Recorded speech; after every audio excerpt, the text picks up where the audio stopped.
Assalamualaikum Ustadz Hambali, Bu Ida, ibu-ibu pengurus, Ibu Soleha, Jamaah Asmaul Asma Husna. Mari kita mulai kajian kita dengan membaca basmalah.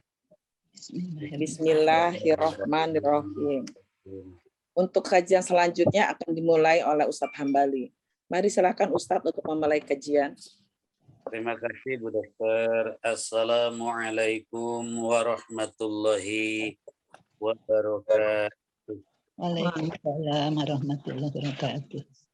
Alhamdulillahilladzi qad akhraja nata'ijal fikri bi arbabil hija. Asyhadu an la ilaha illallah wahdahu la syarikalah wa amarna bittaqwa wa asyhadu anna sayyidana wa nabiyyana Muhammadan abduhu wa rasuluhu dawil judi wal wafa. Amma ba'du. Puji syukur kehadirat Allah. Alhamdulillah Bunda sekalian atas karunia-Nya yang selalu dilimpahkan kepada kita. Begitu agung, begitu istimewa, terlebih di hari ini, hari mubarak, hari penuh keutamaan, hari Jum'ah.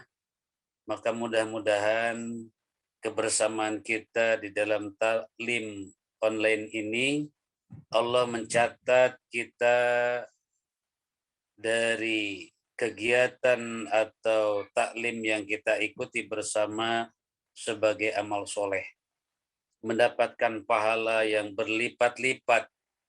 Selain dari itu juga Allah melimpahkan keberkahan, diangkatnya derajat kita, dihapuskannya dosa-dosa kita, dilindunginya kita dari segala keburukan, bencana, malapetaka, diri kita, keluarga kita.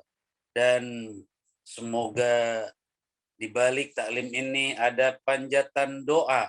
Doa-doa kita dikabul Allah, diperkenankan Allah. Baik untuk yang saat ini berkenan dan bisa hadir mengikuti taklim ataupun yang masih belum sempat. Semoga jamaah ummahat semuanya dijamin oleh Allah dengan rahmat dan keberkahannya. Amin. Bunda sekalian, kita sudah banyak membahas bagaimana sebuah hubungan dalam kehidupan sosial, berteman, bersahabat, dalam keluarga, di masyarakat, di lingkungan, di jalan, di mana saja. Pada umumnya manusia secara menyeluruh. Nah, disitulah Islam, agama yang dibawa oleh baginda Nabi Muhammad Sallallahu Alaihi Wasallam menuntun, memberikan cara, pola yang sangat sistematis agar tercipta kehidupan ini harmonis, dinamis. Harmonisnya ada satu hubungan dalam cinta kasih. Dinamisnya saling mengisi, saling menguatkan, saling membantu. Dalam bahasa Allah itu saling membantu, ta'awun dalam kebaikan, wala ta'awanu bil ismi, dan tidak saling membantu dalam keburukan, dalam dosa. Itulah kerangka dasarnya syariat Islam memberikan tuntunan kepada kita. Dan Bunda, alhamdulillah di bab berikutnya, yaitu bab ke-48, bab ini menjelaskan tentang larangan. Ya, larangan, kemudian peringatan bahwa jangan sekali-kali bersikap, terutama dengan tindakan, bahkan dengan kata-kata, yang tindakan dan kata-kata itu bisa menyakiti pihak lain, orang lain. Sebegitu besar syariat Islam menjaga keutuhan dalam hidup ini, agar setiap diri kita merasa damai, merasa tentram, merasa nyaman menjalani hidup ini. Luar biasa. Syariat yang dibawa oleh Rasulullah 14 abad yang silam. Di sana merubah peradaban yang sebelumnya jahiliyah. Kemudian dengan syariat yang dibawa semakin jelas terarah manusia punya tujuan yang pasti untuk menggapai kemuliaan. Lalu dituntun dengan syariat-syariat yang logis, yang masuk akal. Sehingga dengan sebab itu, maka terciptalah peradaban baru, yaitu peradaban yang bermartabat. Itulah benda. Maka dalam bab ini dijelaskan bagaimana menjunjung tinggi hak-hak orang lain, terutama hak ketentraman. Masya Allah. Mari bunda ya, kita masuk ke babnya. Babut tahziri min i'da'is solihin wad-du'afati wal masakin. Bab peringatan supaya jangan sampai menyakiti orang-orang yang solih. Kemudian kaum-kaum yang lemah, kaum masakin. Itulah secara fitrah dalam kehidupan kita, bunda. Ya, di tengah-tengah kehidupan kita ada yang kuat, ada yang lemah, ada yang memiliki kedudukan tinggi, derajat dalam kehidupan dunia ini, ada yang biasa-biasa saja, ada bahkan dipandang begitu rendah ya secara kehidupan dunia. Ada yang kaya, berlimpah, memiliki harta di mana-mana, ada yang sangat sulit, sangat-sangat sulit, bahkan untuk makan hari besok aja dia berpikir berat dari sekarang. Nah, itulah kehidupan ya. Maka dari perbedaan-perbedaan itu Islam tampil di sana. Islam punya peranan penting bagaimana mengawal kehidupan sosial itu dengan aturan-aturan, dengan peringatan, dan bahkan dengan sanksi-sanksi. Baik sanksi dunia ataupun sanksi ancaman kelak di akhirat. Subhanallah. Jika ada keburukan-keburukan yang terjadi begitu ya, melanggar tatanan, melanggar hak asasi manusia. Jadi Islam sudah jauh lebih dulu mengusung menjaga hak asasi manusia. Itulah bunda. Dalam bab ini dibahas begitu mendasar. Demikian juga dalam ayat-ayat Allah. Insya Allah kita akan mendalami, akan menjabarkan begitu ya dari sabda-sabda pesan-pesan baginda Nabi Shallallahu Alaihi Wasallam. Dan alhamdulillah bunda, kita berada di bulan Maulid. Kita berada di bulan Maulid dan berharga sekali ya, berharga sekali kita bisa berjumpa dengan hari di mana dilahirkannya manusia sebagai kekasih Allah yang membawa harapan pasti, harapan yang menjanjikan. Itulah Rasulullah. Dan ajarannya itu ternyata oleh Allah dipilihkan untuk kita dan kita membenarkan, mengikutinya. Maka mudah-mudahan bunda, hari ini dengan mengkaji pesan-pesan beliau, kita termasuk kepada umat beliau, diakui oleh beliau, diakui, diterima sebagai umat beliau, yang kelak ketika kita berada di padang mahsyar, ada berduyun-duyun dalam barisan umat Rasulullah yang diakui, dicintai oleh Rasulullah. Selamatlah kita dan berhak mendapatkan syafaatnya. Amin bunda ya. Maka nikmati kajian ini. Kita seolah-olah sedang mendengar pesan-pesan Rasulullah secara langsung kepada kita. Masukkan ke dalam relung hati, alur pikiran. Oh, seperti ini yang dipesankan oleh Rasulullah kepada kita. Itulah bunda. Saya yakin bunda semua merasa senang, merasa bahagia hadir hari ini di dalam majlis yang kita banggakan, yang kita cintai. Amin. Mudah-mudahan Allah saat ini melimpahkan kepada kita limpahan rahmat keberkahan. Mari bunda, sebagai penghantar ada sebuah ayat dari surah Al-Ahzab, surah ketiga ayat 58. A'udzu billahi minasy syaithanir rajim. وَالَّذِينَ يُؤْذُونَ الْمُؤْمِنِينَ وَالْمُؤْمِنَاتِ بِغَيْرِ مَا اكْتَسَبُوا فَقَدِ احْتَمَلُوا بُهْتَانًا وَإِثْمًا مُبِينًا. Masya Allah. Peringatan Allah. Apa kata Allah? Wallazina, dan orang-orang yu'zunal mu'minina wal mu'minat, yang membuat ketidaktenangan, keresahan, menyakiti. Subhanallah. Orang-orang beriman, orang yang beriman, kaum laki-laki, kaum wanita, lebih-lebih yang lemah, ya kaum masakin, orang-orang yang soleh, ahli Allah, kekasih-kekasih Allah. Nah, ada sebagian manusia dengan arogan, dengan kesombongan, kepongahan, ya, dengan kekuasaannya, kebebasannya, bisa berbuat semena-mena, dengan sikap kata-katanya, tindakannya, kebijakannya, caranya. Sehingga dengan sebab itu melukai, menyakiti, menganiaya. Masya Allah.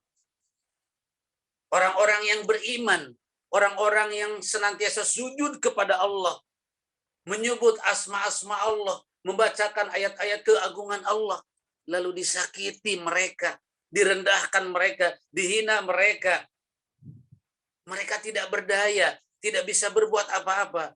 Apa kata Allah? Maktasabu, bukan karena sebab mereka itu berdosa, tanpa bersalah. Nah, itulah karena sebab kesombongan, keangkuhan, kepongahan. Sebebasnya kita bicara, ataupun mengatakan, menyampaikan, bersikap. Na'udzubillah. Faqadih tamalu, sungguh dia telah menanggung buhtanan wa ismam mubina, sebuah dusta dan dosa yang sangat besar.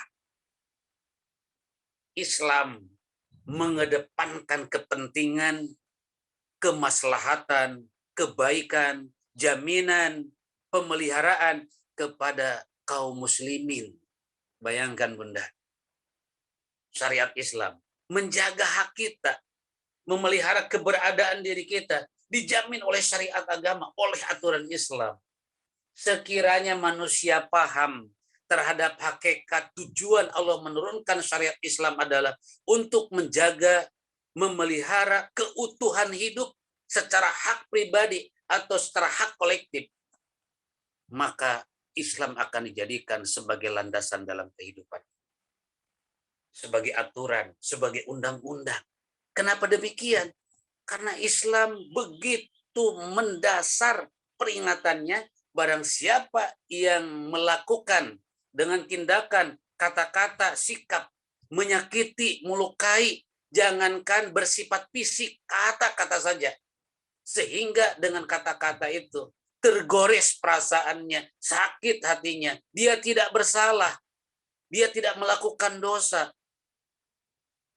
Maka kata Allah, dia adalah golongan orang-orang yang dusta. Artinya berpaling dari apa yang Allah peringatkan. Berarti ada dalam ancaman Allah. Lalu kemudian kata Allah, wa ismam mubina, dan dia telah berbuat dosa yang sangat nyata. Itulah Bunda ya. Ini agak menggebuk-gebuk nih saya ya menjelaskan ayat ini Bunda. Karena memang seperti itulah Rasulullah menyampaikan ayat-ayat penting sebagai ayat-ayat peringatan agar diperhatikan oleh kehidupan manusia. Maka kembali kepada kita di dalam bergaul Bunda ya, baik di majelis taklim, di lingkungan, di masyarakat, berteman, bersahabat, ya senantiasa berbeda-beda Bunda latar belakang keberadaan. Maka tampillah kita di sana sebagai pemelihara, sebagai penjaga mereka. Masya Allah. Disitulah cerminan akhlak umat Rasulullah. Dan saya yakin sudah sama-sama kita merasakan, kita terbina di dalam majelis ini dengan kajian tafsir, kajian fikih, kajian akhlak, lebih-lebih hadis selalu kita ya, sabda-sabda baginda Nabi dibacakan, dijelaskan, diperhatikan oleh kita. Makin hari makin elok akhlak kita, sikap kita, hubungan kita semakin terjalin dalam cinta kasih, dalam saling memperhatikan, saling peduli. Subhanallah. Walhamdulillah, wala ilaha illallah, wallahu akbar. Luar biasa Bunda. Maka semoga dapat merasakan keindahan dalam satu hubungan yang harmonis di tengah-tengah kehidupan kita, di bergaul di kemasyarakatan itu seperti itu. ada sebuah syair Islami kan suka dilantunkan Bunda ya.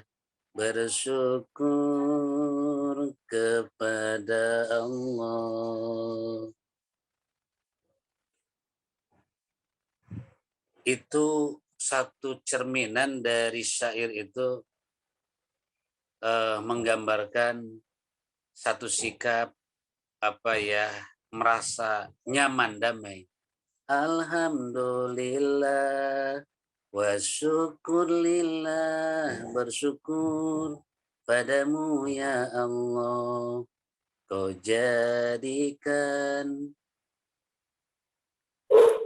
Kalimat-kalimat ini menunjukkan bahwa persaudaraan, kemudian kedekatan, hubungan yang kuat ya secara batiniah, saling mencintai, saling mengasihi.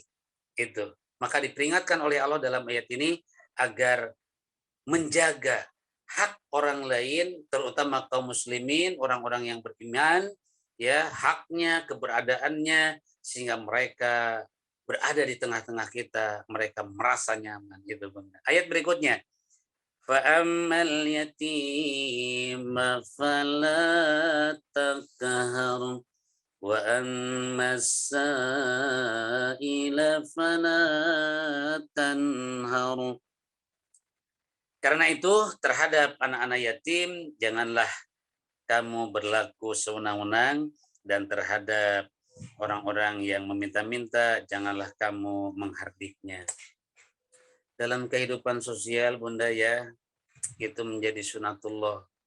Orang-orang yang lemah dari kalangan anak-anak duafa, anak-anak yatim apalagi, mereka kehilangan sosok yang mengasihaninya, yang mencintainya, itulah ayahnya atau ibunya. Ya, betapa mereka merasakan ketika mereka ingin mengadu, ingin bermanja-manja, ingin meminta ketika ingin. Ya, berbeda kepada orang lain atau kepada saudara sekalipun, sama dengan kepada ayahnya, kepada ibunya.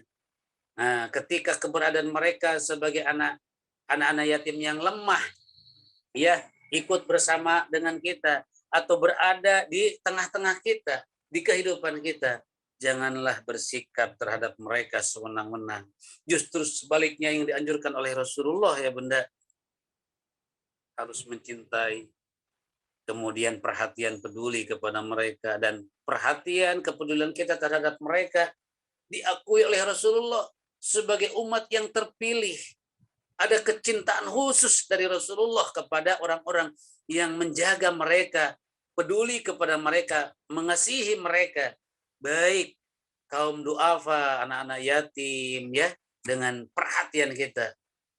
Rasul memandang kita sebagai umat pilihan, dan bahkan Rasul menggambarkan kelak di dalam surga begitu dekat dengan Rasulullah seperti telunjuk dan jari tengah. Begini Bunda, dekat sekali dengan Rasulullah. Allahu Akbar, luar biasa ya. Peringatan-peringatan Allah dalam ayat-ayatnya, semakin memahami Al-Quran Bunda, semakin paham cara hidup, cara berhubungan dalam kehidupan sosial, ya, berinteraksi, semakin paham kita, semakin tahu caranya bagaimana, harus bagaimana kita. Insyaallah. Itulah Bunda. Selanjutnya dalam satu hadis Bunda ya, man adali waliyan faqad azantuhu bil harbi. Ini hadis yang di bab sebelumnya. Kemudian dalam sebuah hadis dari Sa'ad bin Abi Waqqas, ada satu pernyataan atau pesan ya, pesan Rasulullah kepada Abu Bakar, ya Aba Bakrin, wahai Abu Bakar, lain agdobtahum, jika engkau membuat mereka itu marah dengan sikap, dengan kata-kata, laqad agdobta rabbaka, maka sungguh telah marah Allah kepada engkau. Menyakiti orang soleh, ya, kemudian kaum duafa, anak-anak yatim, lalu mereka merasa sakit dirinya walaupun tidak berbicara, tapi ada kemarahan. Manakala mereka marah dengan sikap, tindakan, kata-kata yang menyakiti mereka, maka akan membuat marahnya Allah. Ya Rabb, luar biasa. Jadi Allah yang mengancam siapa saja yang dengan sikap, dengan cara, dengan kata-kata, dengan kebijakan, ya, dengan aturan yang dibuat, yang aturan itu adalah menyebabkan mereka tersakiti, terzolimi, lalu mereka marah, maka Allah akan marah. Maka Allah akan marah kepada orang-orang yang membuat mereka marah kepadanya. Masya Allah. Itulah apa yang diperingatkan oleh Rasulullah. Jadi sebaliknya, ketika membuat mereka bahagia, mereka merasa tenang, mereka aman, mereka kalau lapar itu kenyang, mereka terbebas dari kesulitan karena kita, karena kepedulian kita. Di situ ada limpahan kecintaan Allah. Ada limpahan kecintaan Allah. Masya Allah, luar biasa. Ada kecintaan Allah kepada kita sebab dari sikap dan cara kita. Insya Allah. Maka program yang selalu diusung di masjid, kemudian di musola-musola, di kegiatan-kegiatan sosial, di majelis taklim, khususnya di Ummahat begitu ya, dengan kegiatan peduli kasih, kepedulian untuk berbagi kepada mereka-mereka yang ketika dikasih hatinya itu senang, bahagia. Mungkin bisa saja kebetulan Bunda, suatu saat ketika kita memberi walaupun mungkin hanya sekantong beras yang isinya itu 5 kilo, kemudian Indomie 5 bungkus, uang 100.000, tapi mereka sedang tidak ada beras, tidak punya uang, ya, sedang mencari, sedang berharap, tiba-tiba ada. Bagi kita 5 kilogram, 10 bungkus Indomie, 100.000 uang. Mungkin kita yang punya kelebihan dari materi itu tidak berarti apa-apa. Tapi ketika mereka menerima saat butuh itu, Masya Allah, bisa meneteskan air mata Bunda. Saya akan menerima amanah ya dari majelis taklim, dari Bunda semua, melalui Ibu Ida dan pengurus menghimpun dana begitu ya. Ketika ada program untuk momen-momen tertentu, dan saya selalu menemukan momentum itu, Jadi begitu saya datang, begitu Bunda, dan mereka tanpa tahu sebelumnya kita punya data, begitu kita datang, kita sampaikan, ada yang sampai menangis, Bunda. Dan mereka mengira itu dari saya. Saya sampaikan ini dari jamaah, dari majelis taklim. Masya Allah, kadang-kadang ada yang sampai merangkul kepada saya dengan nangis. Sangat haru. Apa yang disampaikan oleh mereka, yang dikatakan oleh mereka? Pak Ustadz, saya hari ini benar-benar sedang tidak ada beras. Terus sebagian keluarga ada yang sakit harus berobat, tidak ada uang. Ini uang akan dipakai beli obat. Tergambar Bunda, kesedihan berubah menjadi kebahagiaan. Kata Allah melalui sabda Rasulullah, barang siapa yang membahagiakan orang-orang yang sedih, maka akan dijamin kebahagiaannya oleh Allah. Man nafassa'an mu'minin kurbatan min kurbi dunya, nafassallahu kurbatan min kurbi yaumil qiyamah. Barang siapa yang membebaskan suatu kesulitan saudaranya, dari satu kesulitan dunia, maka Allah akan membebaskan kesulitan kelak di hari kiamat. Insya Allah. Luar biasa benar. Sering saya akan memilih begitu ya, yang lebih utama untuk menerima, begitu kemudian datang dikasihkan kepada mereka. Luar biasa benar, betapa berharganya ya satu kantong beras dengan nilai yang mungkin menurut kita begitu ya itu tidak seberapa, tapi berharga bagi mereka. Itulah dalam hadis ini yang diperingatkan sebaliknya, menjaga mereka, memelihara mereka, memberikan rasa kenyang kepada mereka ketika lapar, kemudian jalan kemudahan kepada mereka ketika kesulitan, dengan nilai yang tidak seberapa itu bisa jadi rahmat Allah, bisa jadi keberkahan yang berlimpah, dan bahkan bisa jadi tertolaknya bala ketika bala akan menimpa. Allahu Akbar. Luar biasa Bunda.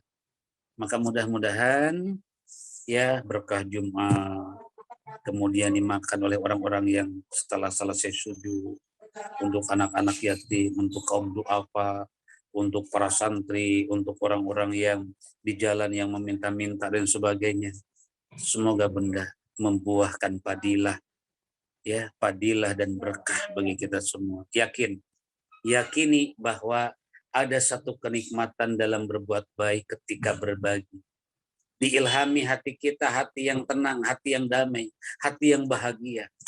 Di jalan misalkan Bunda ya, di perempatan, di pertigaan, ada bapak-bapak yang sedang mengatur lalu lintas.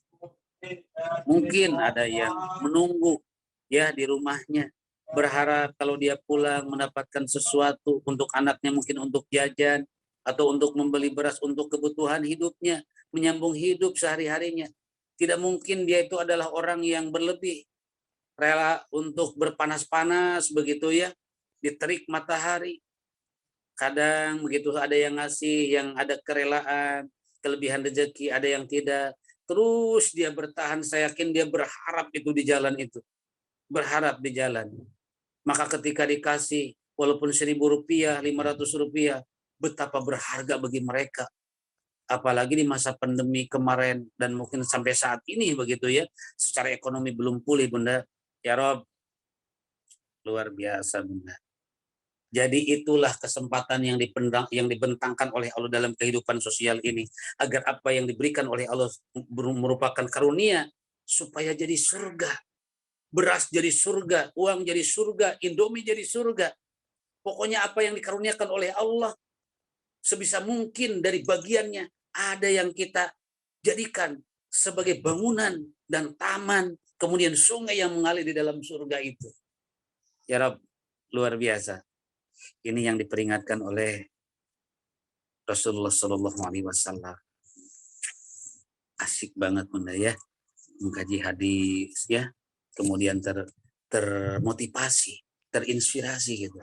Bisa jadi Bunda besok saya ada kelebihan rezeki, coba saya nyari begitu ya, dan ada di sana misal begitu.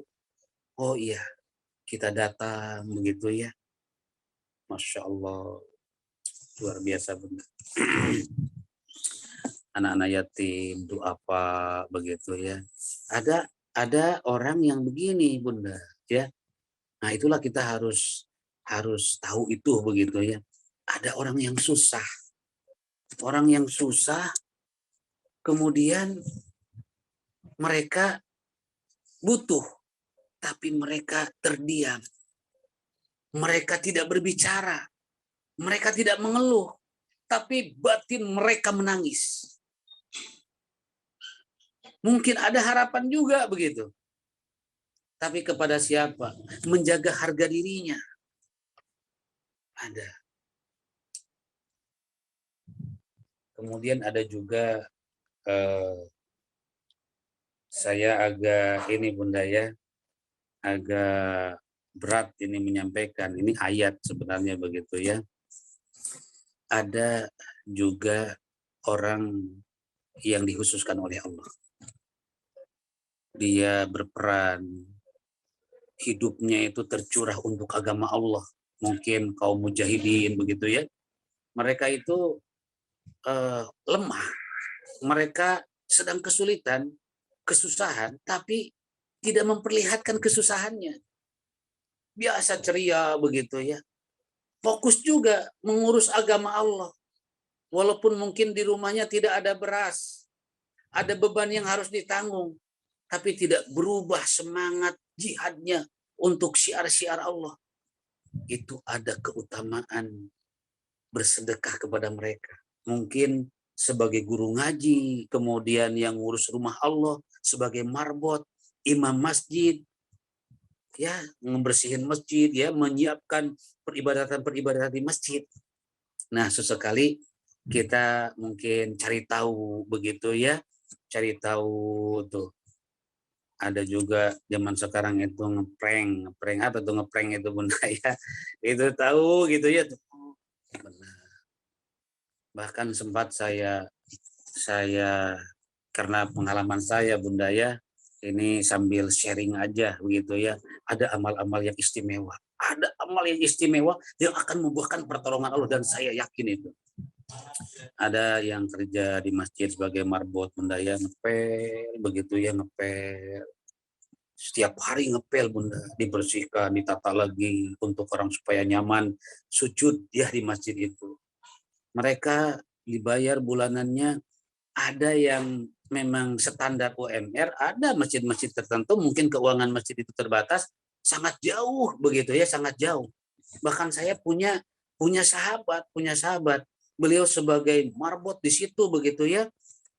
Kalau ada yang meninggal, beliau yang memandikan begitu ya, kemudian beliau yang ngurus kebutuhan masyarakat, ada yang meninggal, pokoknya segala kebutuhan masyarakat itu. Kemudian ngurus masjid, kalau hari raya Idul Kurban, wah luar biasa lelahnya beliau, seakan-akan beliaulah begitu yang menyelesaikan urusan-urusan masjid, urusan kebutuhan umat. Tapi kadang-kadang ya itu tadi, kurang perhatian. Bayangkan sudah bekerja di masjid begitu ya, kurang lebih hampir 30 tahun, bulanannya Bunda hanya 500.000 begitu ya. Kemudian punya anak beliau, punya istri, tapi karena ketekunan keikhlasannya dijamin oleh Allah ternyata. Kesabarannya, Masya Allah. Ada masa sulitnya begitu ya. Ya biasa, la ya'riful ustad illa bil ustad. Tidak akan tahu rahasia keadaan ustad kecuali sama ustad lagi. Ya mungkin beraninya sama ustad yang dekat gitu ya, cerita. Kira-kira begitu Bunda. Masya Allah ya. Maka ternyata begitu berharga nilai-nilai rupiah yang tidak seberapa gitu, tapi untuk orang-orang tertentu saya yakin sangat berharga. Untuk mereka yang di jalan, yang sedang mengatur lalu lintas begitu ya, mengatur kendaraan, walaupun Rp1.000, Rp2.000 berharga sekali. Kemudian yang ngatur parkir, tapi kadang-kadang suka sebel juga katanya begitu ya tuh, parkir gitu ya di Indomaret, kemudian pakai priwit begitu kan Bunda ya. Tapi kalau sudah dikasih dia duduk lagi, bukannya dibimbing keluar lewat jalan begitu kan, supaya terjaga. Kadang-kadang suka nyesel gitu ya ngasih. Nah, kira-kira begitu. Ya itulah fenomena Bunda ya. Fenomenanya begitu gitu. Tapi sabar. Bagaimana kita? Ya kita mengasihi dia adalah untuk saya, amal saya, simpanan saya begitu. Nah ini seputar bagaimana membangun kehidupan sosial dalam satu tuntunan yang sangat-sangat luar biasa Bunda. Kita lanjut Bunda ya ke hadis yang pertama. Wa an Jundub bin Abdillah qala Rasulullah sallallahu alaihi wasallam, man shalla sholatas subhi, barang siapa yang sholat, dan sholatnya itu sholat subuh, fahuwa fi zimmatillah, maka dia sungguh dalam tanggungan Allah. Fala yatlubannakumullah min zimmatihi bisyai'in. Jangan sampai hak itu hilang, diambil oleh Allah. Hak yang Allah berikan itu jangan sampai diambil kembali. Manakala diambil kembali, summa yakubuhu ala wajhi finnari jahannam. Kalau hak itu Bunda diambil lagi oleh Allah, maka orang ini akan dicampakkan oleh Allah. Nauzubillah. Jadi ada satu ibadah yang sangat istimewa dari ibadah ritual. Di antaranya ibadah sholat, termasuk seutama-utamanya satu ibadah. Kan ibadah yang paling utama itu Bunda, ibadah yang dicintai Allah, ibadah yang sangat utama, yang sangat afdol, yang besar padilahnya itu diantaranya ada 3. Pertama, sholat ala waktiha, menjaga sholat, tidak melalaikan sholat. Kemudian yang kedua, birrul walidain, berbakti kepada kedua orang tua. Yang ketiga, jihadun fisabilillah, menjaga memelihara agama Allah, syiar-syiar Allah. Nah, ada di antara ketiga itu ibadah sholat, ibadah unggulan, ibadah yang sangat-sangat khusus, ibadah sholat. Ibadah sholat ini saking spesialnya Bunda untuk manusia, perintahnya itu tidak melalui malaikat Jibril, tapi melalui proses perjalanan yang suci. Perjalanan yang melewati samudra hikmah, kemudian menembus setiap tanda-tanda keagungan kebesaran Allah. Dalam peristiwa yang sangat sakral itulah ketika Rasulullah SAW Isra wal Mi'raj. Kenapa sholat ini harus menerimanya itu dengan perjalanan yang sangat spesial? Itulah karena ibadah ini memang ibadah yang sangat khusus dibanding dengan ibadah-ibadah yang lain. Itu ibadah yang dijadikan oleh Allah sebagai media atau perantara jalinan hamba dengan Robnya, makhluk dengan sang holiknya. Ada konsep ibadah yang ibadah ini oleh Allah dijadikan alat media agar ada satu jalinan secara berkesinambungan dari waktu ke waktu sepanjang hidupnya, sehingga terjalinlah setiap saat sebuah jalinan yang mesra, jalinan yang dekat, sedekat-dekatnya antara hamba dengan Robnya Bunda. Itulah ibadah sholat.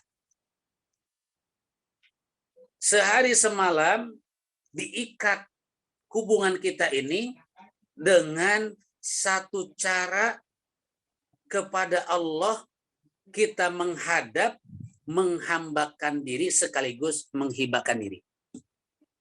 Jadi taat lalu kemudian meminta. Ya, patuh, tunduk, sekaligus di situ kita menyerahkan kepentingan kita, hajat kita, kemauan kita, urusan kita kepada Allah. Jadi sholat ini bukan semata-mata agar kita patuh kepada Allah, mengagungkan Allah, apalagi menjadi sebab kebesaran Allah. Tidak. Manusia tidak sholat, tidak akan merubah kehebatan, kejayaan, kemuliaan, keagungan, kesempurnaan Allah. Nah, justru dengan konsep sholat itulah agar kita punya cara yang jelas, Bunda. Cara yang jitu, cara yang efektif. Bagaimana membangun hubungan sekaligus kita menyertakan keinginan-keinginan, hajat-hajat kita di balik ibadah sholat itu. Kalau sudah membuka samudra hikmah di balik sholat, Masya Allah. ya di luar dari konsep fikih Bunda ya. Kalau fikih mah standar ya, takbiratul ihram, kemudian doa iftitah, membaca Fatihah, membaca surah, kemudian ruku, bangun lagi, terus kita sujud ya. Lalu kita di situ mengagungkan Allah, mengakui Allah dengan kalimat-kalimat zikir ya, pernyataan-pernyataan keagungan Allah dengan kalimat zikir subhana rabbiyal a'la misalkan. Duduk, lalu kita bermohon berdoa khusus, sujud lagi, berdiri lagi, terus begitu. Secara fikih standarnya begitu Bunda, salam. Tapi kalau digali di balik sholat itu yang disiapkan oleh Allah untuk kita, dahsyat Bunda, dahsyat sekali begitu ya. Nih, supaya kita memahami kenapa sholat subuh itu begitu besar padilahnya, ya begitu besar padilahnya, sehingga menjadi jaminan Allah. Kita buka dulu sedikit tentang sholat. Dijemputlah oleh Rasulullah, langsung menghadap Allah, dan Allah menetapkan, memberikan perangkat cara bagaimana mendekat kepada Allah dengan pola ibadah itu, ibadah sholat. Kita lihat dari prakteknya dulu Bunda, di balik pergerakan dalam sholat. Pergerakan dalam sholat. Begitu santun, teratur, ya sholat itu, cara beribadah umat Islam dengan sholat, santun, teratur, ya kalau dasarnya itu tadoru, tawadu dalam sholat itu. Jadi ada sikap, jadi sikap manusia terhadap Sang Maha Pencipta, merendahkan dirinya, mengosongkan dirinya bahkan. Jadi tidak ada sedikit pun kehebatan pada diri kita ketika mengawali sholat. Apalagi sebelumnya disucikan dulu gitu ya, dengan wudhu kita disucikan dulu. Kita diposisikan dalam keadaan suci menghadap Yang Maha Suci. Ceritanya sholat aja begitu ya. Kemudian kita dengan tertib, dituntun dengan hati di situ Bunda ya. Hati kita kepada Allah menyatakan, saya menyembahmu ya Allah, saya taat kepadamu ya Allah, dengan pengertian sholat tadi. Saya niat sholat, baik itu zuhur, asar, ya maghrib, kemudian isya, subuh, fardu, sunnah, berulang-ulang, siang, malam, terus begitu. Sepanjang hidup kita Bunda ya, sampai kita wafat, sholat. Ya Allah ya Rabb. Dari pertama kita ya selalu membangun komitmen ya kepada Allah dari pembukaan sholat pertama dengan pernyataan awal kepada Allah, mengakui keagungannya, kalimatnya khusus. Dari kalimat itu tercermin mutlak kekuasaan, kebesaran hanya milik Allah. Maka kalimatnya juga Allahu Akbar. Tidak bisa diganti dengan kalimat yang lain. Misalkan Allahu Ahad, Allahu Somad, Allahu Karim. Tidak. Tapi ketetapan ini. Kenapa kalimat Akbar adalah kalimat paripurna sebagai cerminan dari eksistensi Allah yang memiliki dan menetapkan segala-galanya. Insya Allah. Kalau memahami sholat begitu Bunda. Ketika kita Allahu Akbar, hati ini kita menyampaikan kepada Allah sebagai satu niatan. Kita menghambakan diri kepadanya. Lalu dengan praktek sebagai simbol penyerahan diri dan mengakui keagungan Allah. Sunnah begini Bunda ya. Allahu Akbar. Kalau takbiratul ihramnya itu adalah kalimatnya yang fardu itu. Nah, mengangkat tangannya itu adalah sunnah. Tapi ini cerminan bahwa ada satu kepasrahan. Kita ini tidak berdaya, kita lemah. Kita ini tidak bisa berbuat apa-apa. Kalau sudah Allahu Akbar, maka hanya Allah lah yang maha segalanya. Kalau dihayati Bunda ya, ketika sholat kita mulai sholat Allahu Akbar. Di situ ada kehidupan yang dilewati oleh kita. Entah karena sakit, karena kesulitan, karena menghadapi masalah, baik pribadi, keluarga, yang lain-lain di situ. Nah, ketika Allahu Akbar, kosongkan diri kita. Bahwa kita ini sebagai hamba makhluk Allah. Jangankan dengan kebesaran Allah, bandingkan misalkan dengan semut saja.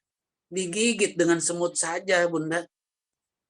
Begitulah sakitnya, begitulah nyerinya atau gatalnya begitu ya, apalagi dengan yang lain-lain. Apalagi kesananya kepada Sang Maha Pencipta begitu. Allahu Akbar. Allah.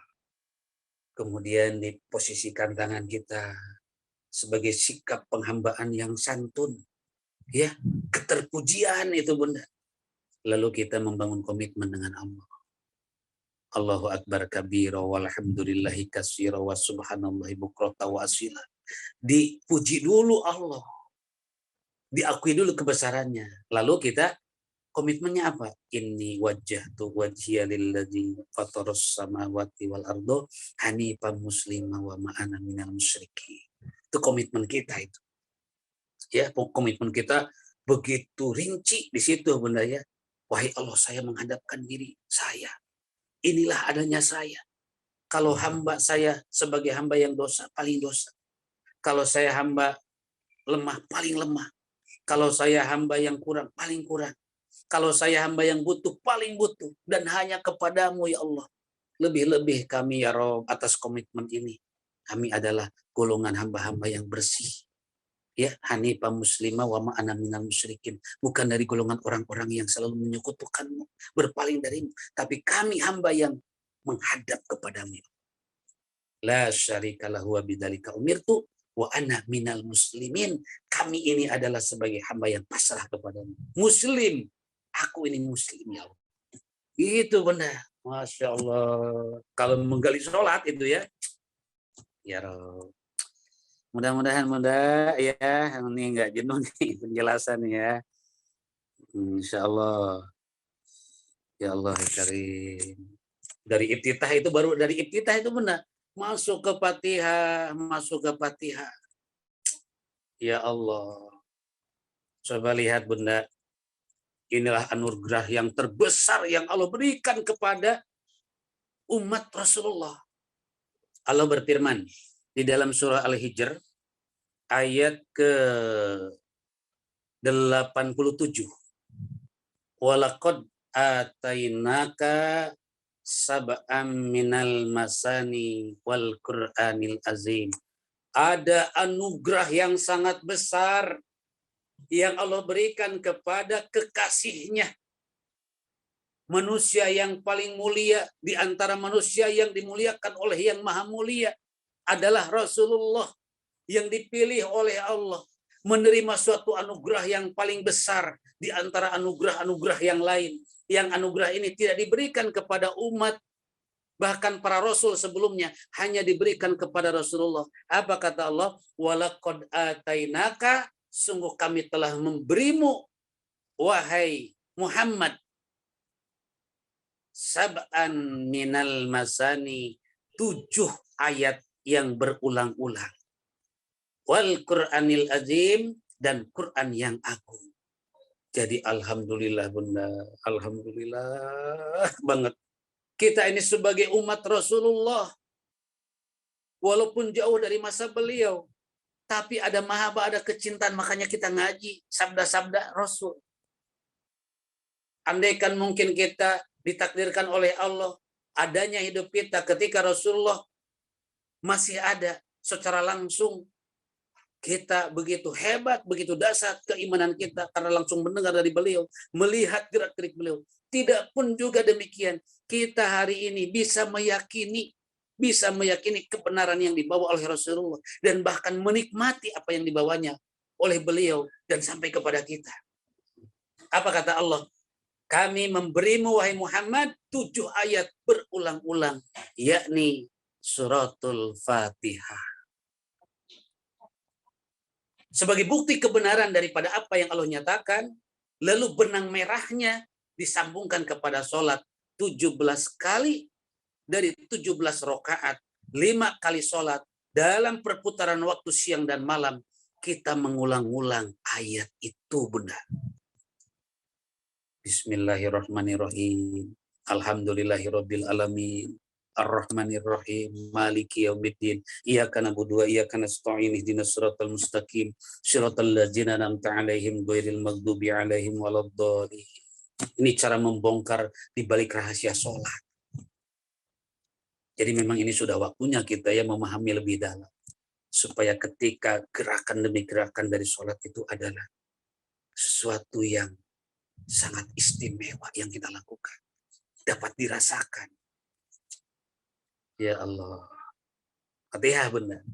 Jadi hanya diberikan kepada Rasulullah. Sekaligus kita buadonya adalah untuk umatnya anugerah terbesar. Karena Fatihah itu. Gak main-main Fatihah.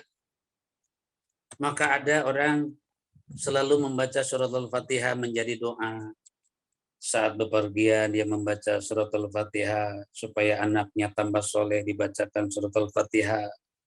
Kemudian ada selamatan surat Al-Fatihah, ada yang meninggal surat Al-Fatihah. Ada sebahagian yang menganggap itu bukan doa dan dikatakan bid'ah. Disinilah kita harus paham apa di balik samudra Fatihah yang dirahasiakan oleh Allah dan diperuntukkan bagi umat Rasulullah. Inilah pentingnya kepahaman kita kepada kedalaman yang memang oleh Allah diberikan kepada Rasulullah. Dari kedalaman rahasianya itulah sebagai sebab wasilah atau benang merahnya supaya nyambung kepada Allah setiap saat. Ya Rabb. Ada dua sebutan kepada suratul Fatihah, Bunda. Nama besar. Pertama, Ummul Quran, induknya Al-Quran. Yang kedua, Sab'un Masani, 7 ayat yang diulang-ulang. Ummul Quran. Seolah-olah ketika kita membaca surat Al-Fatihah, bayangkan Bunda, dalam sehari semalam 17 kali, khusus untuk fardu, belum dengan sunnah-sunnahnya, diulang-ulang. Ketika kita membaca surat Al-Fatihah, seolah-olah kita sedang menghadirkan fadilah-fadilah isi Al-Quran sebanyak 30 juz. Maka ketika membaca surat Al-Fatihah, kita harus tertib.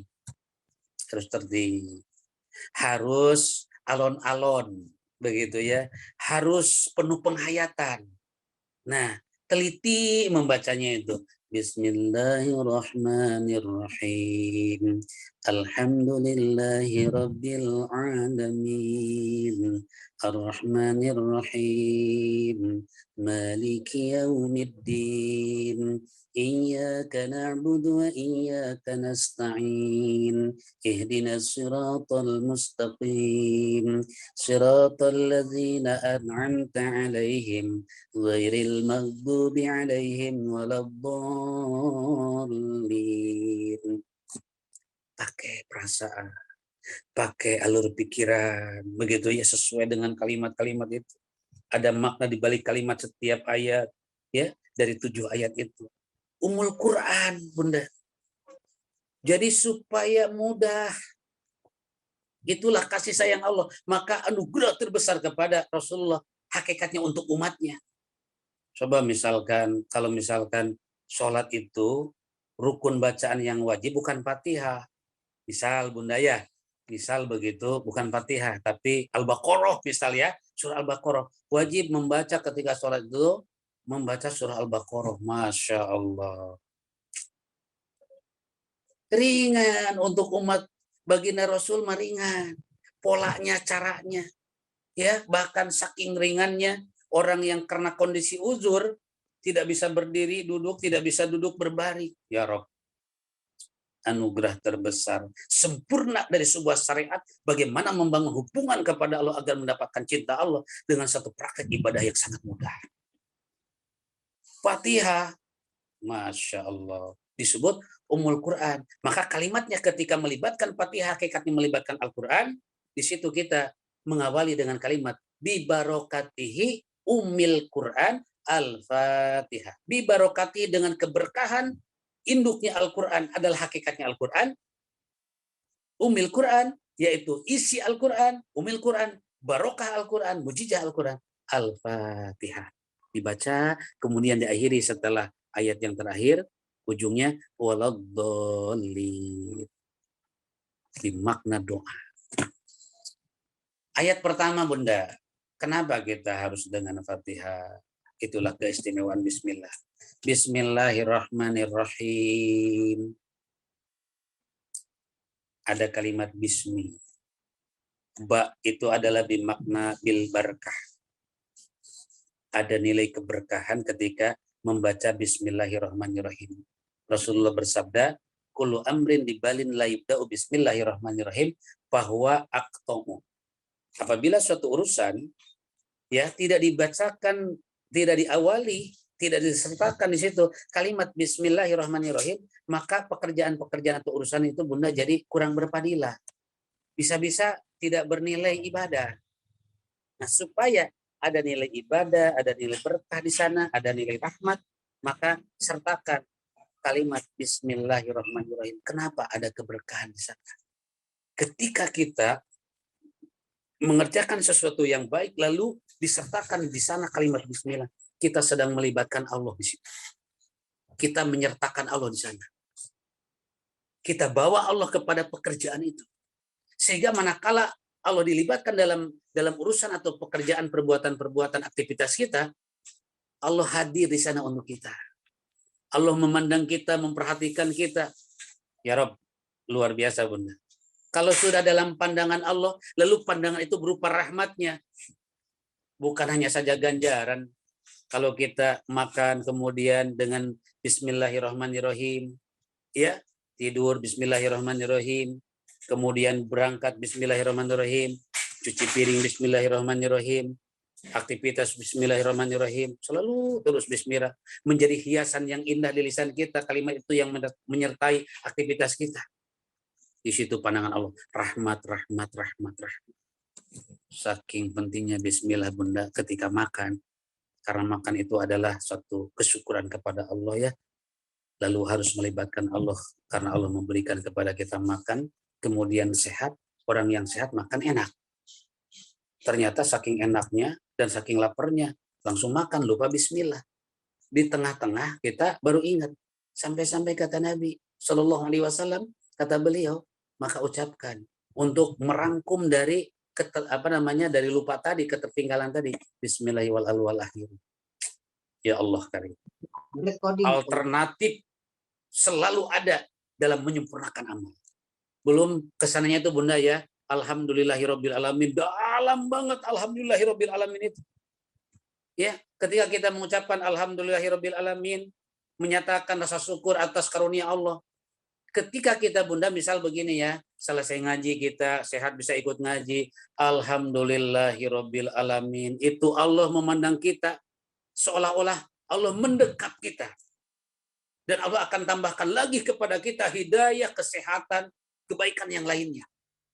Kita dapat nikmat, alhamdulillahirabbil alamin, terus penuh syukur, sehingga semakin percaya Allah menambahkan kepada kita. Selain daripada itu Bunda, ketika mengucapkan alhamdulillahirabbil alamin, Allah kasih ganjar selain nikmat yang lain. Maliki ar-Rahmanir Rahim, dipuji terus Allah, yang Maha Rahman Maha Rahim, yang nikmat Allah itu ditebarkan kepada manusia di dunia ini, terlepas dia ini ingkar, kemudian berpaling, durhaka, berdosa, ditebar oleh Allah nikmat, tidak terlewatkan. Semua makhluk menerima karunia-karunia Allah itu, menerima. Kita bisa bernapas, kita bisa beraktivitas. Ya, meskipun kita banyak dosa, banyak kelemahan, tapi Allah terus melimpahkan nikmat kepada kita. Itulah pujian kepada Allah. Makna Ar-Rahmanir Rahim, pengakuan yang luas. Malik Yaumiddin ini akan merajai di hari kiamat. Tidak ada lagi kerajaan, tidak ada yang sombong, tidak ada yang hebat lagi di sana, kecuali Allah yang akan menguasai segalanya. Kalau begitu, dalam lingkaran pertolongan Allah. Iyyaka na'budu wa iyyaka nasta'in. Di situ kita membangun satu hubungan yang lebih akrab, lebih dekat. Iyyaka na'budu wa iyyaka nasta'in secara maknawi bahwa kita sedang benar-benar ibadah. Inilah ibadah yang paling dicintai Allah. Wala zikrullahi akbar. Ketika sholat Bunda, iyyaka na'budu wa iyyaka nasta'in, dan Allah memberikan kesempatan minta kepada kami, kata Allah. Seolah-olah dari mulai takbir sampai salam kita ini adalah sedang meminta kepada Allah. Kemudian kita ada permintaan yang khusus Bunda di situ. ihdinas siratal mustaqim siratal ladzina an'amta 'alaihim ghairil maghdubi 'alaihim waladdallin. Itulah Bunda syirah kita, perjalanan kita. Kita harus jelas jalan kita. Kita harus sampai perjalanan kita. Ada titik yang dituju oleh kita di sana. Perjumpaan dengan Allah dan diakui perjalanan kita. Dibangun terus jalan itu oleh kita setiap saat. 5 waktu itu. Ihdinas siratal mustaqim, ya Allah, begitu pentingnya itu Bunda kita meminta, maka sertai dalam hati ketika membaca Fatihah dalam salat itu. Tunjukkan ya Allah agar kami tidak tersesat, tidak salah jalan, tidak sampai kepadamu, na'udzubillah. Tunjukkan kami dari sisa umur ini terus dituntun oleh Allah, terus dituntun oleh Allah. Kemana dituntunnya? Ihdinas siratal mustaqim, yakni siratal ladzina an'amta 'alaihim ghairil maghdubi 'alaihim waladdallin, jalan orang-orang yang telah engkau beri nikmat dan bukan jalan yang engkau murkai dan mereka atau yang tersesat. Berarti ada jalan yang telah diberi oleh Allah nikmat. Siapa orang yang telah diberi nikmat, jalannya yang harus dilalui oleh kita. Ini jalannya, Bunda. Nah, siapa ini yang ada di barisan ini yang harus kita ikuti? Jalan itu, Bunda. Dan akan dipertemukan oleh Allah jalan itu. Dan kita akan menapaki jalan itu. Yang disebut dengan Siratul Mustaqim.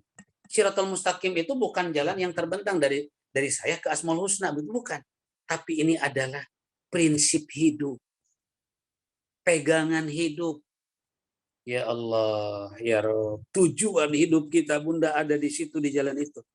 Kita buka suratnya di dalam surah An-Nisa ayat 69.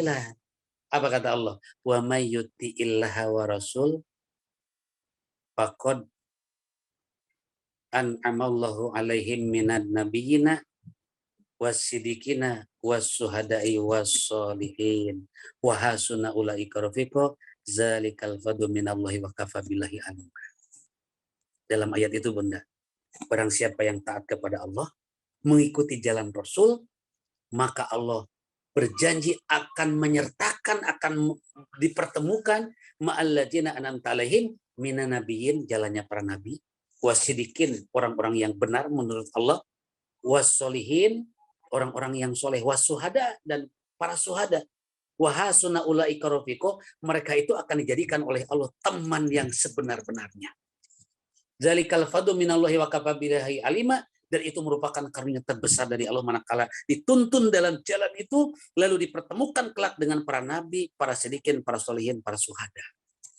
Ya Allah. Masuk ceritanya Bunda ke alam barja. Ya. Kita coba bercerita sedikit begitu perjalanan hidup kita. Dari makom jama, alam ruh, masuk oleh Allah dipilih kita, ya, ke alam rahim ibu kita, lahir ke dunia. Inilah di masa ini kita jalani, Bunda, nanti kita wafat.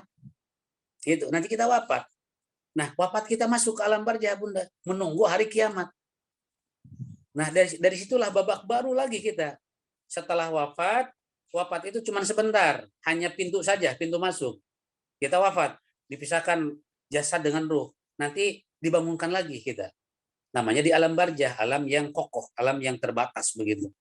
Dibangunkan di situ, Bunda, kita. Ya Allah, sendiri. Kebayang, Bunda, ya. Tidak ada siapa-siapa saat dibangunkan yang begitu sangat mengagetkan. Akan kaget, semua manusia itu akan kaget.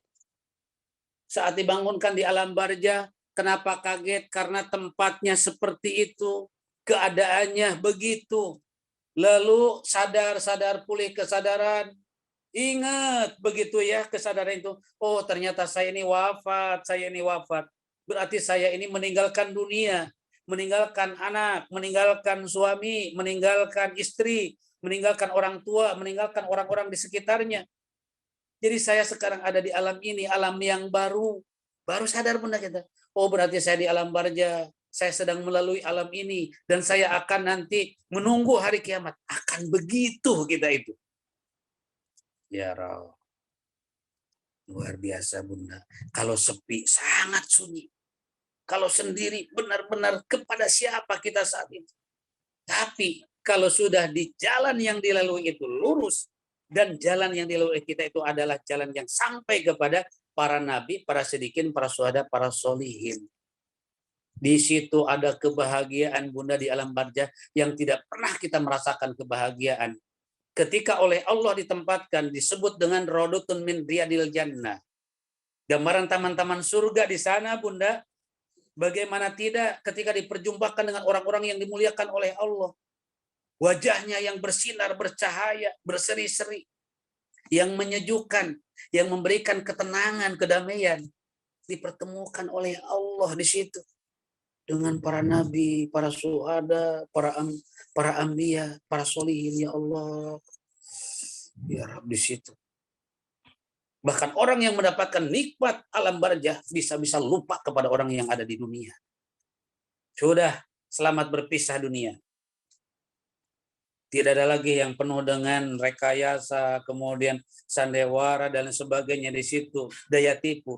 Ini adalah kehidupan yang sebenarnya dijamin oleh Allah. Tidak sendiri, tidak sepi, tidak merasa takut di situ. Tidak akan ada kesedihan di sana, Bunda. Kenapa? Karena kita sudah ada di jalan itu. Jadi rahasianya, temukan jalan Allah dengan ketaatan, lalu lewati jalan Rasulullah dengan ittiba, dengan mengikuti apa yang dicontoh-contohkan oleh Rasulullah. Itu ada di situ. Ya, mudah-mudahan Bunda ya. Ini baru Fatihah ya Bunda ya, belum gitu. Ini ruku, belum sujud, belum tahiyat. Baru sampai di Fatihah Bunda, sebegitu dahsyatnya ternyata sholat itu.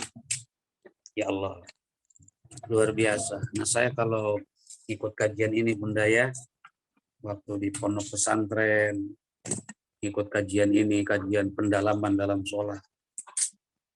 Malu kadang rasanya. Sampai saat ini belum bisa sholat yang bagus. Padahal sholat ini istimewa banget. Jalan dan datangnya. Iya, kalau menjelaskan sholat gitu ya, kiai, guru-guru kami gitu ya di sana. Detil begitu ya, ya Allah. Pendalaman dari sholat secara hikmah itu enggak tergambarkan Bunda. Begitu dalamnya di balik ibadah sholat ini.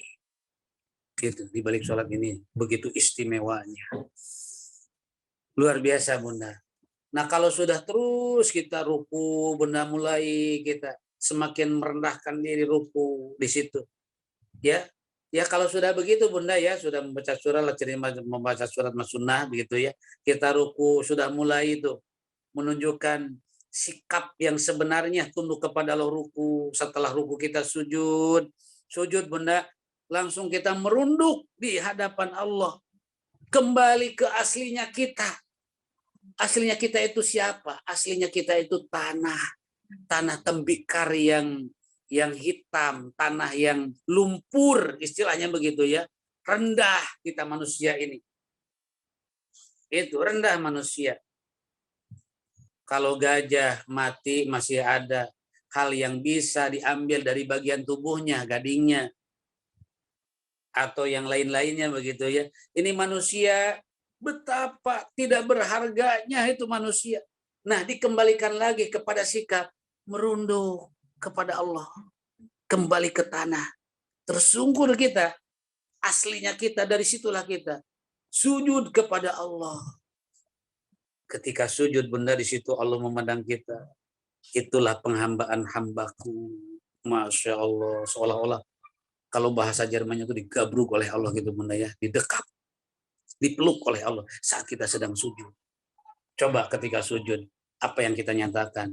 Keagungan Allah. Subhana rabbiyal a'la wa bihamdi. Ada keagungan dan pujian di situ. Sujud itu Bunda. Maka ketika sujud itu berbisiknya itu di bumi, tapi dari sebab sujud itu, kemudian kalimatnya, pernyataan keagungan Allah yang diucapkan, kedengaran di langit. Para malaikat akan memandang. Para malaikat memandang. Ketika sholat Bunda, sehari semalam, 17 kali, tambah dengan sunnah. Masa iya? Ya mudah-mudahan walaupun sholat kita nggak begitu bagus, bisa masuk surga, selamat di alam barzah. Mudah-mudahan Allah menyelamatkan kita. Sujud bunda, sujud. Nah itu harus kalem lah gitu, harus khidmat kita. Subhana rabbiyal a'la wa bihamdi. Walaupun satu kali bunda, walaupun satu kali. Ya, kemudian bangun kita, itulah kesempatan dari Allah. Seolah-olah bangun, kau bangun.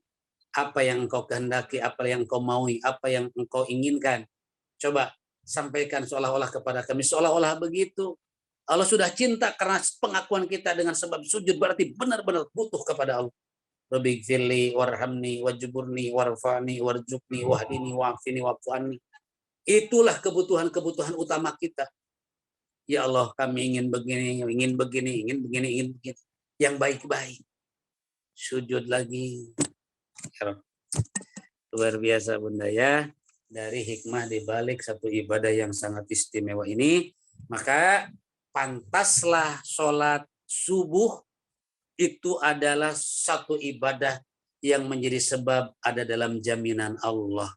Artinya bukan hanya saja sholat subuh, terutama sholat fardu, jaga pelihara. Nikmati dalam sholat, terutama sholat subuh, karena memang dijanjikan sebagaimana sabda baginda Nabi, kalau kita benar-benar sholat subuh dengan penuh khusyuk dan tawadu, mencintainya, menikmatinya, apalagi sebelumnya ada tahajud, ada yang lain-lain bunda ya, ada sholat witir, ya Allah, insya Allah lah dijamin oleh Allah, sesulit-sulitnya hidup pasti ada jalan keluar. Pasti. Kalaupun memang sangat sulit, ada surga dijanjikan oleh Allah. Tetap pilihan Allah begitu bunda. Itulah sholat subuh. Istimewa banget satu bab ini, pendek, sedikit tapi sangat mendalam bunda. Sangat mendalam. Insya Allah mudah-mudahan dapat dipahami apa yang diuraikan sebagai tambahan ya, sebagai tambahan dari pemahaman-pemahaman di balik tentang sholat. Karena sering kita mendengar, sering kita yang sudah paham sebagai penguatan, yang belum paham untuk menambah wawasan kepahaman kita terhadap ibadah yang istimewa ini. Maka sholat adalah merupakan ibadah yang sangat utama. Di dalam surah Al-Ankabut ayat 45 Allah menyatakan wala zikrullahi akbar. Ibadah yang paling agung, yang paling utama itulah sholat. Saya kira bunda itu dari penjelasan kita di bab ke-48. Ibu dokter masuk ke sesi yang lainnya. Terima kasih. Sebelum saya memberikan kesimpulan. Mangga.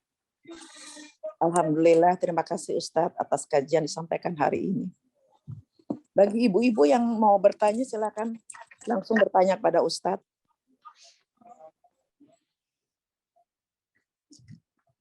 Silakan Bu.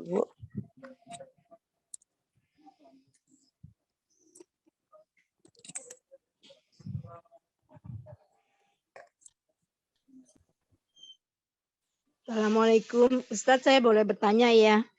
Silakan.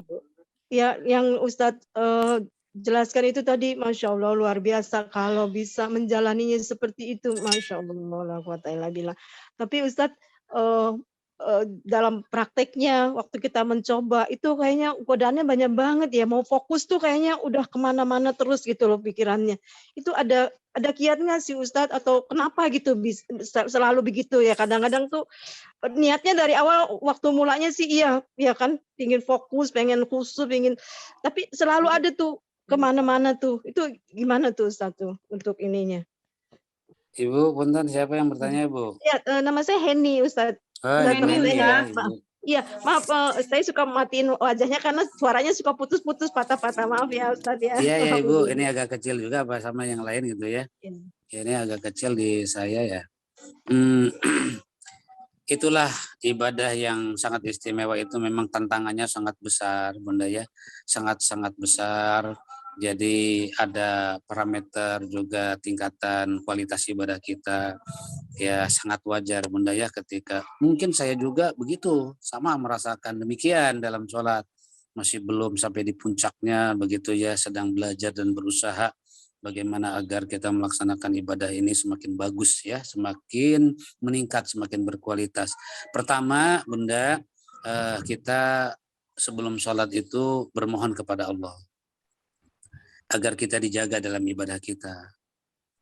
Maka para ulama itu suka membacakan satu surah Anas. Alasannya itu supaya tidak terlalu dipengaruhi oleh setan. Karena setan itu paling nggak mau kita sholat. Akan menghalangi-halangi. Tidak ingin hambanya itu dicintai Allah. Maka akan digoda sedemikian rupa dalam sholat. Rabbi a'udzubika min hamajati sayatin wa a'udzubika Rabbi ayahdurun. Rabbi a'udzubika min hamajati sayatin wa a'udzubika Rabbi ayahdurun. Salah satunya doanya itu. Jadi Allah lindungi kami dari kedatangan setan menggoda dan berbisik di dalam hati. Itu doanya. Itu ayat Allah. Coba nanti saya akan lihat ayatnya Bunda ya. Nanti di-share ke Ibu Ida begitu ya. Ayatnya itu ayat doa dibaca sebelum sholat. Nah, jadi kita bermohon kepada Allah sebelum takbir itu. Sepintas aja, ya Allah, tuntun kami dalam ibadah sholat ini agar bisa khusyuk. Walaupun begitu, Bunda. Terus ya membaca ayat itu ya, membaca ayat itu. Rabbi a'udzubika min hamajati syayatin wa a'udzubika Rabbi ayahdurun. Itu yang apa namanya yang pertama ya. Kemudian yang kedua ketika kita sholat supaya makin bagus dan fokus begitu ya, jadikan sholat itu seolah-olah yang terakhir. Kalau saya tidak berjumpa lagi dengan waktu untuk sholat, karena banyak Bunda. Selesai sholat duhur ternyata dia tidak ketemu lagi dengan sholat asar. Gitu.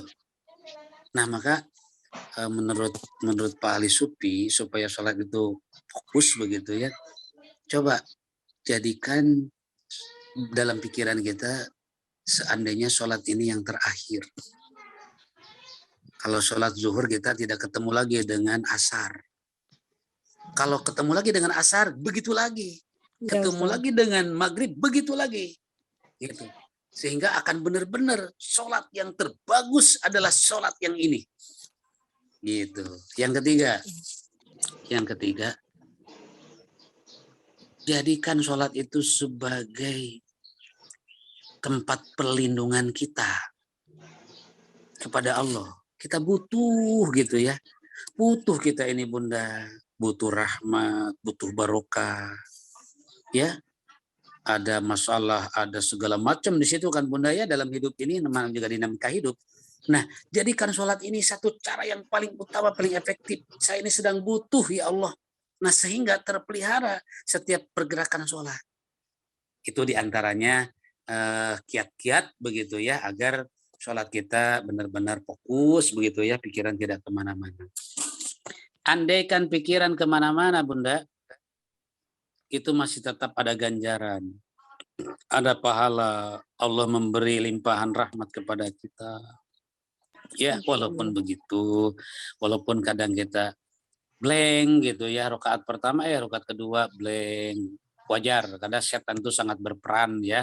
Sangat berperan ketika sholat, akan digoda oleh setan agar kita tidak fokus dalam sholat. Sampai akhir, sampai salam. Kadang ragu, kadang ada rasa gatal ketika sholat, kadang lupa rakaat begitu ya. Nah itu pengaruh ya, ada namanya dari provokasi setan ya di dalam sholat begitu. Kiranya itu Bunda ya, Bunda ini dari terima kasih, Ustaz. pertanyaannya ya. Insya Allah bisa dipraktekin. Perlahan-lahan ya Ustadz ya, jangan putus asa ya.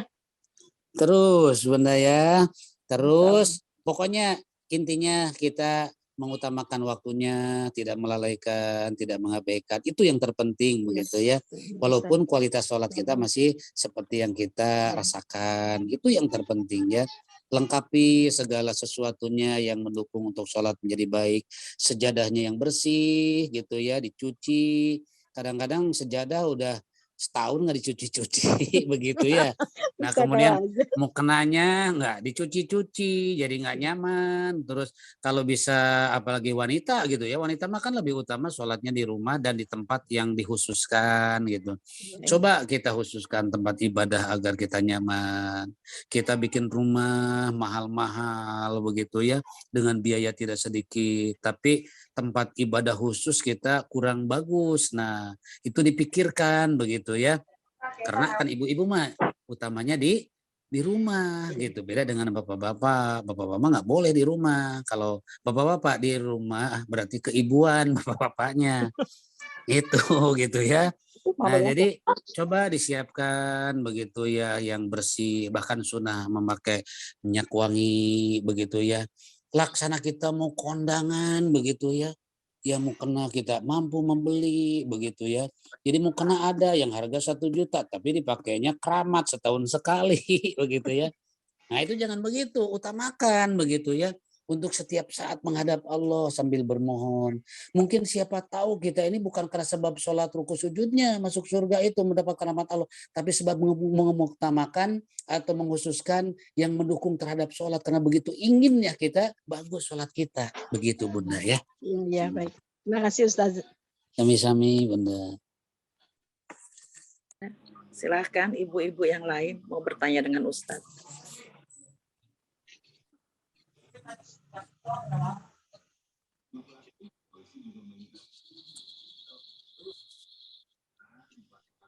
Silahkan Bu. Ibu Ratna mau bertanya Bu. Terima kasih ya Ibu. Ya, silahkan ibu-ibu yang lain. Mau yang nanya, silahkan langsung ke Ustaz. Assalamualaikum, boleh nanya? Silahkan Bu Ratna. Enggak Pak Ustadz. Kok nggak ada muncul fotonya Pak Ustadz? Mau nanya aja Pak Ustadz, kalau sholat, kita lagi sholat itu setelah baca Al-Fatihah itu, terus kita misalnya membaca bukan surah pendek ya, apa misalnya yang di juz 1 atau juz 2 itu, tapi yang tengah-tengah ayat itu bacanya A'udzubillahi atau baca Bismillah juga Pak Ustadz. Misalnya baca ayat kursi, jadi habis Al-Fatihah baca ayat kursi itu pakai ta'awuz saja Pak. Gimana Pak Ustadz? Pak Ustadz masih ada nggak? Masih ada, hanya kelihatannya sedang. Nah, ada. Silakan Bu Ratna. Diulang pertanyaannya nih. Ustadznya belum on ya. Pak Ustadznya kemana? Ada sih Ustadznya. Tapi lagi kemana ya? Pak Ustadznya sih aktif ini. Halo? Ya. Ya kedengeran tadi pertanyaan Pak Ustadz, maaf. Siap, ya. Oh, diulang ya Pak Ustadz ya. Ya. Ketika membaca surat begitu ya, bisa surat, bisa ayat. Bisa surat, bisa ayat dalam sholat. Kalau surat yang utuh lebih utama, misal Al-Kafirun. Satu surah utuh dari ayat pertama sampai terakhir. Itu lebih utama Bunda dalam sholat begitu. Kayak dokter anestesi, obat udah. Jadi mau membaca bismillah atau tidak bismillah, tidak apa-apa membaca surat.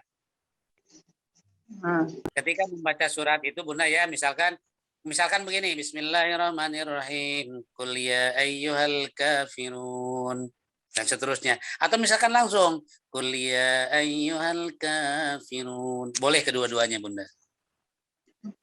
Tapi begitu utamanya juga kalau baca yang tengah-tengah ayat, misalnya ayat kursi, sama juga. Tengah-tengah ayat ada anjuran membaca ta'awud. Ta'awuz ya. Ya. Ta'awuz saja, bismillah enggak? Ya. Atau dua-duanya? Ya. Itu ta'awud saja kalau di tengah ayat. Misalkan pakai bismillah, tidak apa-apa pakai bismillah juga, cuman utamanya membaca ta'awud. Ta'awuz ya. Ya. Misalnya bacanya ayat kursi.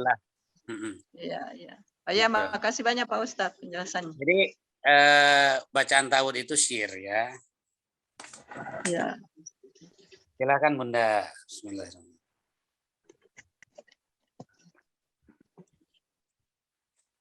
Yang ibu-ibu yang lain silakan bertanya pada Ustadz.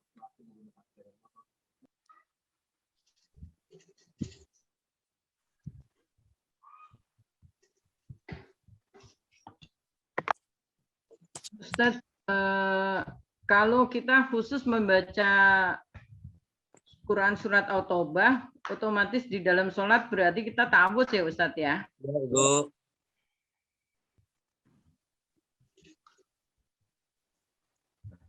Ya, betul Ibu. Membaca ta'awudz ya. Terima kasih Ustadz. Ya, baik Bu Ida.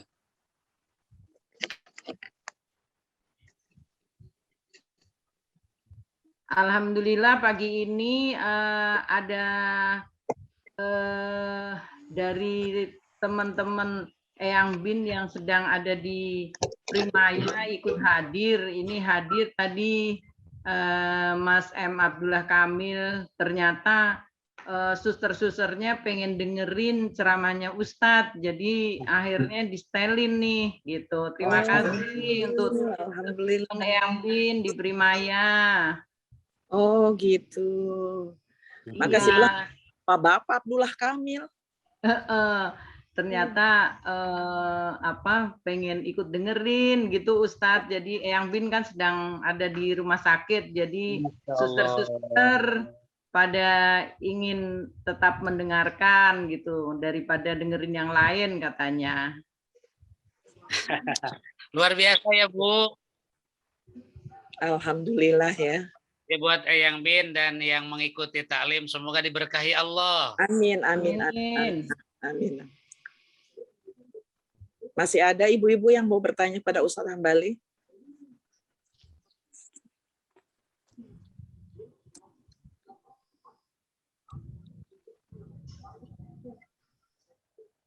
Gimana Bu Ida? Kalau nggak ada masih belum nggak ada yang bertanya lagi, mau ditutup dengan doa Ustadz atau gimana Bu Ida? Ya boleh kesimpulan dan kemudian ditutup dengan doa. Bu Yen boleh silahkan monggo. Ya, ya Ustadz. Ya silakan Ustadz untuk menutup. Alhamdulillah. Terima kasih Bu Dokter dan Bunda sekalian. Kesimpulannya demikianlah yang dianugerahkan oleh Allah. Cara pola suatu ibadah yang bisa dijangkau oleh siapapun tetapi dengan nilai yang sangat agung. Bagaimana membangun hubungan dengan Allah agar memperoleh rahmatnya. Allah siapkan perangkat sholat. Maka sesungguhnya ketika sholat Bunda, ketika kita sholat, baik sholat fardu ataupun sholat sunnah, kita sedang melakukan 4 hal.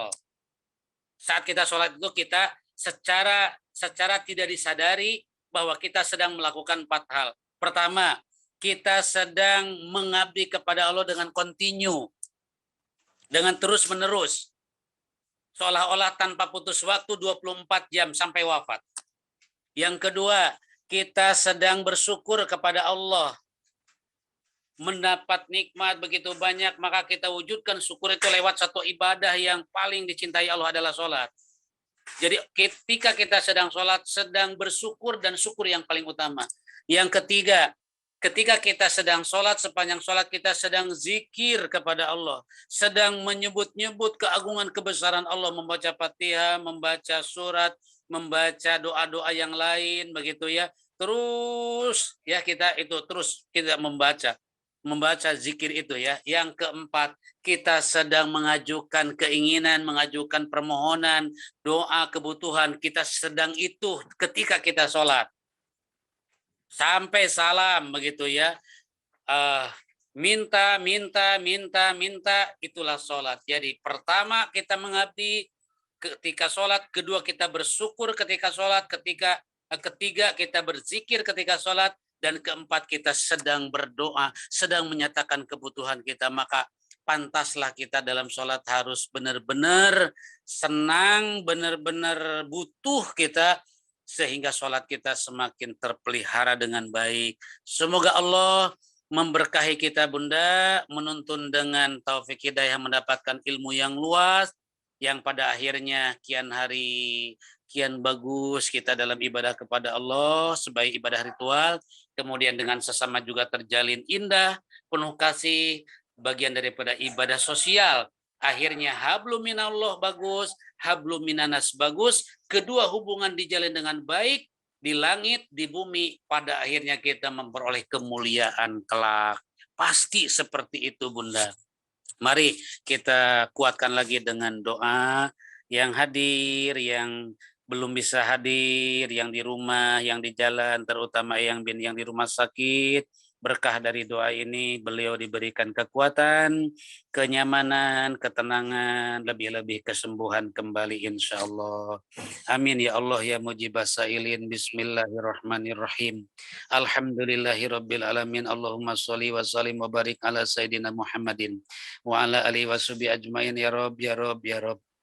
Wasilah kami hadir di taklim ini. Yang hadir, yang belum bisa hadir, ya Allah berkahi. Rahmati ya Rabb. Ada keagungan yang Kau limpahkan. Engkau hadirkan di masa hidup kami. Walaupun jauh dari masa kami. Beliau kekasih-Mu Rasulullah. Kami tidak mengenal beliau secara langsung, tidak melihat wajahnya, mendengar ucapannya. Tapi sampai kepada kami atas karunia hidayah-Mu ya Rabb. Ilhamkan dalam hati kami semakin dalam kecintaan kami kepada beliau. Sehingga ya Allah ruh ketaatan kami kepada-Mu mengikuti ajaran Rasul-Mu. Kami punya kemampuan meniru, mencontoh, meneladani. Sholawat-sholawat yang selalu kami sanjungkan ya Rabb ya Karim. Utamanya ya Allah yang dibawa kepada kami sampai satu ibadah. Kami bagaimana menghambakan diri dengan baik, dengan teratur, itulah ibadah sholat kami. Terima ibadah sholat kami ya Allah. Sadar dengan segala kelemahan, kekurangan. Dari ibadah kami ini bukan ahli sholat kami ya Rabb. Inilah sholat kami yang Kau pandang ketika takbir, ketika Fatihah, surat, ruku, sujud, apalagi. Jika pikiran kami, hati kami kemana-mana saat sholat. Terima ya Allah, meskipun demikian ibadah kami. Jangan Kau campakkan dari ibadah kami ya Karim. Terima dan jadikan sebagai sebab turunnya rahmat barokah kepada kami dari ibadah kami itu. Jadikan ya Karim kebaikan-kebaikan kami kepada sesama, kepada keluarga kami, kedua orang tua kami, sahabat-sahabat kami. Siapapun, dimanapun ya Allah, dari sebagian yang belum seberapa yang kami perbuat, menjadi pembuka pintu rahmat kepada kami, tambahkan nikmat kepada kami, kesehatan kepada kami, lebih-lebih ya Allah, penolak bala dunia akhirat bagi kami. Birahmatika ya arhamar rahimin.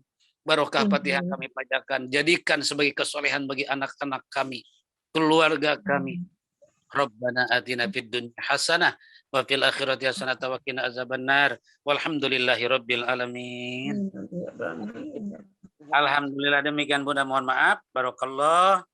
Dan saya mohon izin Bu Ida, Bu Dokter, Eyang, semuanya.